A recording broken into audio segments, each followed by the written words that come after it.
네, 브릿지 광고 유영민 장관 박원순 시장의 목소리였습니다. 저희 방송하고 별 상관은 없고요. 두 분 그냥 저희 애청자로서 축하 방송을 이렇게 녹음해 주셨네요. 고맙고요.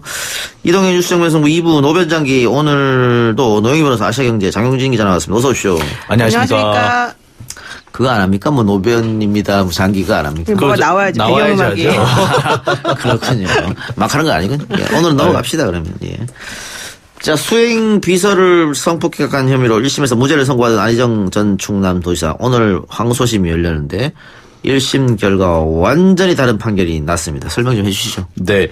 안희정 전 충남도지사에게 징역 3년 6개월이 선고됐고요. 그리고 약 200시간의 사회봉사 명령도 함께 내려졌습니다. 법정 구속이 됐습니다, 오늘. 그리고 공소사실 10개 중, 그러니까 총 4번의 성폭행과 그다음에 7번의 성추행이 있었는데 이 중에서 1개를 빼고 모두 인정이 됐습니다.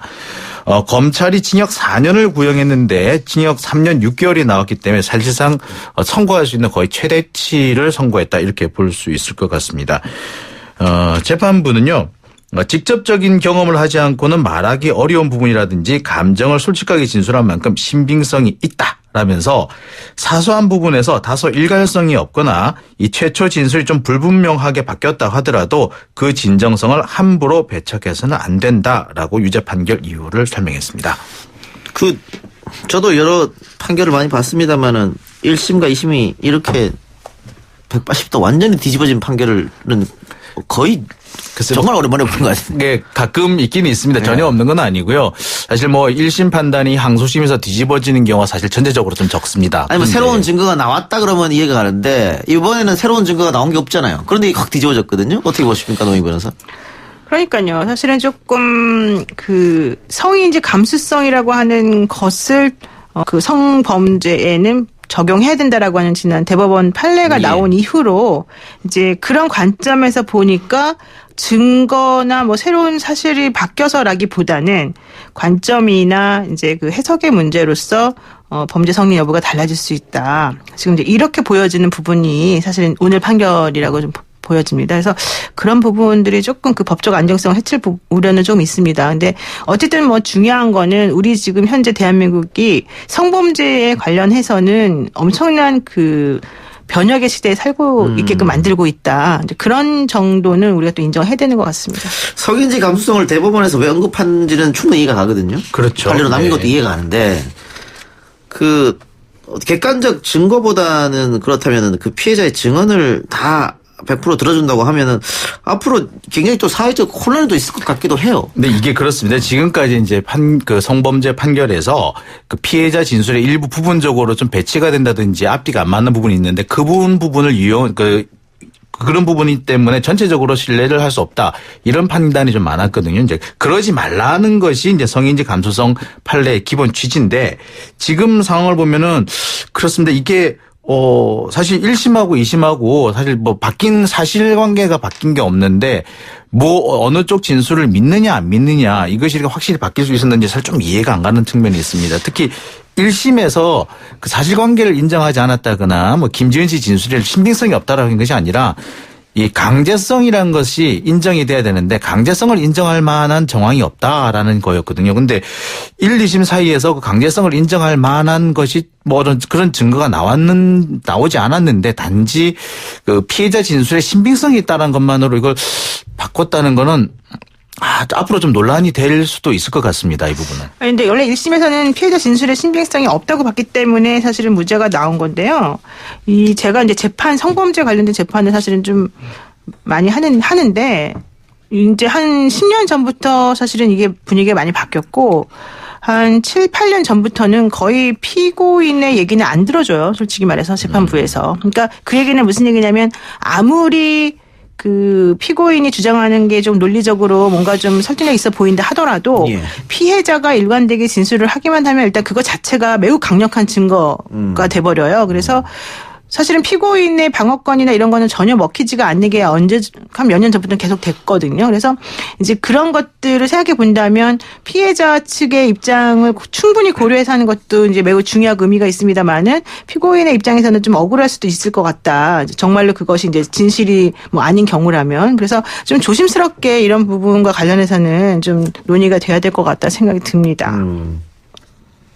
예, 뭐 인터넷에 다양한 이야기가 나오고 있던데 우리가 계속 이야기하는 게 피해자의 일관된 진술 아니겠습니까? 그렇죠. 그런데 뭐 이 사건하고 관계가 없습니다만 무고의 경우더라도 일관된 진술을 하지 않습니까? 근데 이거 이제 다만 이제 무고의 경우에는 대체로 보면 이제 거짓말하는 경우에는 구체성이 좀 떨어지는 사례가 많습니다. 그리고 구체적인 상황으로 들어갔을 때 그 객관적인 사실과 부합하지 않는 경우가 발생하게 되거든요. 그래서 그런 부분에서 걸러낼 수 있다라고 판단하는 것이 이제 법원의 생각인데요.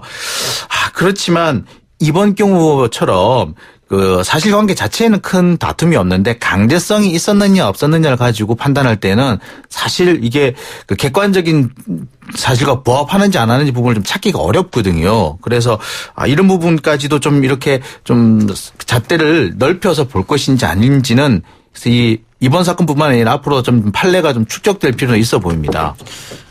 그 안전지사 측 뭐 이야기 나왔습니까? 뭐 대법원 3심으로 간다든가 뭐. 네, 전혀 뜻밖이고 예상하지 못했던 판결이라고 하면서 이 선고 직후에 곧바로 상고장을 제출을 했습니다.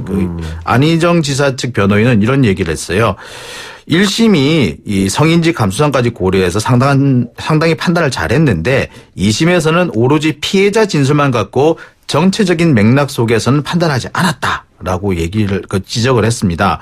그러면서 이 법리 외에 객관성, 타당성, 모순 여부, 뭐 그 당시 심경 등을 고려해야 한다라고 해놓고서 피해자 진술의 일관성만 가지고 모든 것을 판단해서 정당하지 않은 판결이다라고 지적을 했습니다. 근데 저는 상고하는 것이 특별히 의미는 없을 가능성이 있다라고 봐요. 예. 지금 현재 대법원의 그 기류나 그 판결 나와 있는 여러 가지 것들을 제가 이제 판결문을 많이 읽어봤는데 지금 이런 정도의 상황이라고 한다면 대법원 가서 뒤집어질 가능성이 별로 없어 보이거든요.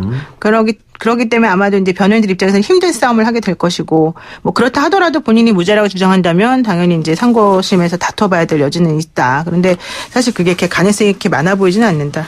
이건 개인적인 의견입니다. 네. 항소심 판단에서 이제 그 재판부가 1심과 좀 다른 판단을 한 부분이 이제 가장 두드러지는 부분이 뭐냐면은 피해자인 김지은 씨가 생방송에 전국으로 방송되는 생방송에 나가가지고 인터뷰를 직접 했다라는 점을 신빙성을 높게 본 근거로 들었습니다. 그러니까 그 진빙성이 없다면 그렇게까지 할 수 있었겠느냐라는 것이고 본인이 고통을 느끼지 않았다면 그렇게까지 할 수 있었겠느냐. 그러니까 충분히 심적 고통이 있었다는 것이 그것으로 드러났다라는 판단을 했었거든요. 이것이 1심에서는 좀 부각되지 않았던 부분인데 2심에서는 조금 부각시켜서 좀 판단을 바꾸게 된 근거로 작용한 점도 있긴 있습니다.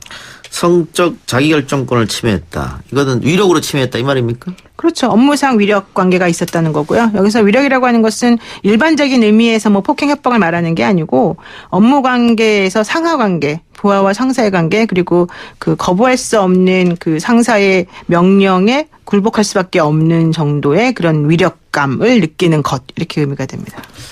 제가 알고 있는 법상식으로는 민사재판은 아니고 형사재판일 경우에 이게 사람 인신 구속이 되는 거기 때문에 굉장히 증거 바탕으로 재판을 한다고 사치상식인데 네. 지금 아까 장 기자가 말한 거랑 그 변호사님 말한 거는 조금은 다르네요. 이 부분에 대해서는. 이 부분을 놓고 지금 현재 논란이 되고는 있습니다. 이것이 증거재판주의에 배치된다라는 주장도 있고요. 사건의 특수성이 있으니까는 그렇죠. 증거가 네. 있기는 좀 어렵죠, 사실은. 네, 그런 면을 좀 감안해야 한다. 그리고 이 2차 피해라는 것이 우려되는 상황에서 이 피해자가 항상 일관된 주장만을 할 수 있는 건 아니다. 또 다소 이해할 수 없는 행동을 할 수도 있다. 그런 부분을 인정해야 한다라는 주장도 있습니다. 그래서 다만 문제는 이것을 어느 점에서 조화를 시킬 것인가인데 현재는 우리나라 판례에서는 아직까지 그런 부분에서 좀 미흡한 부분이 있는 것 같습니다. 알겠습니다. 다른 주제 갑시다. 자유한국당 최교일 의원이 2년 전인 2016년에 미국 연수중에 스트립바를 갔다는 의혹이 점점 커지고 있는데 최교일 의원은 합법적인 술집이다라고 반박을 했습니다. 그러면서 당시 가이드를 했던 이 데니얼 조 씨는 당시 클럽의 주소와 상호명도 있고 다른 사람도 같이 갔었다. 이런 진실 게임 양상으로 벌어지고 있는데 일단 처음에 이 데니얼 조 씨가 그냥 그 이니셜로 C 의원이라고 했거든요. 네. 최규일 의원이 본인이 나 아닙니다. 이렇게 해서 이게 그래서 이게 아마 최규일 의원과 관련해 가지고 여러 가지 좀 소문도 좀 있었고 예. 비슷한 보도도 좀 있고 하다 보니까 이분이 이번에 조금 이렇게 좀 성급하셨다는 그런 생각도 좀 드는데요. 당시 데니얼 조가 얘기한 부분은 이런 얘기입니다. 뉴욕 맨하탄에서 식사를 하고 33번가 그 코리아타운 근처에 있는 33번가에 있는 파라다이스 스트릿바에 갔다. 이 파라다이스라는 바는 전형적인 스트릿바인데 입장료를 내고 들어가서 무의들이 춤추는 주변에 앉아 술을 시켜 먹는 것인데 최 의원과 8명의 의원이 같이 갔고 이 최 의원이 그 1달러짜리를 바꿔주면서 팁을 주라고까지 했다. 뭐 이런 얘기를 했습니다. 오늘 최규일 의원이 공식 기자회견을 열고 사실이 아니다라고 반박을 했고요. 춤을 추는 그런 뭐 술집에 가기는 했는데 노출이 있었던 것 같지는 않다. 근데 노출이 있는 무의들이 있긴 했지만 다른 무대에서 춤을 추고 있었지 내 쪽으로는 안 왔다. 그리고 나는 나체로 추는 거는 못 봤다. 라고 주장을 했습니다. 예. 그러면서 오히려 이 사건을 거론을 한 데니얼 조가 특정 정당의 그 선거 캠프에서 일한 적이 있다라는 의혹을 제기하기도 했습니다. 예. 그런데 이 대구 MBC하고 안동 MBC가 이 소식을 전하면서 최규일 의원과 보좌관의 출장 여비를 영주시에서 부담했다. 이것도 문제가 되겠는데요. 그렇죠. 그때 당시에 보좌관에게 200만 원 그리고 비즈니스석을 탔던 최 의원에게는 600만 원을 지급했다는 얘기인데요. 2박 3일 일정으로 이제 뉴욕까지 왔다 갔다 하려니까 힘이 들었을 것인데 왜 굳이 그렇게까지 했느냐라고 물어보니까 이게 그 영주시 그 지역구하고 뉴욕시 간에 무슨 선비 정신 세계화를 위한 업무 협약이라는 게 있대요. 그래서 그걸 맺으러 가는 거기 때문에 여비를 지급할 수밖에 없었는데 국회 사무처가 지급을 원래 국회의원의 국외 출장 여비는 줘야 되는 거 아니냐 그랬더니 국회 공무가 아닌 지자체 일로 가기 때문에 우리는 못 준다라고 거절을 당했다는 거고 그래서 그 민간인에게도 국외 여비를 줄 수 있도록 공무원 여비 규정을 만들어 놓은 게 있어서 그걸로 줬다는 건데 원래 그런 식으로 그 민간인에게 실비 보상하는 규정이라고 하는 게 보통은 조례에 제정이 돼 있어요. 예. 그래서 2010년 기준으로 전국 12개의 그 단체는 규정이 돼 있는데 대부분 다른 경우에는 또 그렇게 안 되는 경우가 많거든요. 근데 아마 영주시는 이제 예전에 이걸 해놨었나 보죠. 그래서 어쨌든 이렇게 지급을 한 것에 대해서 조금 사실 논란이 좀 있는 상황입니다. 그런데 뭐 국회의원이 스트릿바 가는 자체는 불법 이런 건 아니죠? 아니, 법에 그런 게 있나 싶어서. 가보셨어요 한번? 아니, 저는 못 불법은 가봤는데. 아닌 것 같기는 한데요. 이제 도덕적 논란입니까? 근데 왜 스트릿바를 왜 가는 거 집에서 보면 안 돼요? 결혼하신 분인데. 지금 이 논란이 더 커지는 거는 아마 예천군 의회 의원들이 네. 그 외유성 출장을 가가지고 뭐 도우미를 불러달라 가이드에게 안 불러주니까 폭행했었고 그 논란과 지금 함께 되는 것 같아요. 이것도 그러면은 뭐 아까 전에 뭐 천비정신 세계화를 위한 업무 협약이라고 하지만은 네. 결국은 가서 저녁에 시간 남아가지고 관광하러 갔다가 이상한 곳에 가갖고 성인 유흥 나이트 같은 곳에 가서 뭐 달러를 챙겨서 팁을 주고 이런 거 아니겠어요? 이건 문제 있는 거 아니에요? 이런 것 같아요. 뭐 이거 선비정신 세계화를 위한 업무 협약이 꼭 그렇다는 건 아닙니다만 대체적으로 지자체가 해외 그 지자체와의 무슨 업무 협약을 맺는다는 내용을 보면 사실 좀 황당한 내용, 실효성이 없는 내용들이 많습니다. 그래서 사실상 핑계김에 외국을 나가자는 거 아니냐. 그리고 그런 기회를 만들어서 어떤 뭐 특정인한테 뭐 경우에 따라 언론인도 포함됩니다만 특정인이나 뭐 정치인들한테 약간의 특혜를 약간 뇌물성이 아니냐는 그런 지적이 상당히 많았거든요. 그러니까 지금 최규일 의원 건 같은 경우에는 이것 자체를 가지고 불법이라고 말하기는 좀 어려워 보입니다만 도덕적 문제가 있는 네, 거죠. 그렇죠. 예. 이게 뭐 논란거리가 될 만한 얘기는 충분히 예. 될 겁니다. 그리고 뭐 조선시대 선비가 그 무의들이 옷 벗고 있는 거 봤으면 깜짝 놀랐겠네요. 선비 정신으로 갔다가 그래서 가시는. 이제 당황스럽죠. 예. 알겠습니다. 또 말씀 오늘 여기까지 듣겠습니다. 수고하셨습니다. 고맙습니다. 고맙습니다.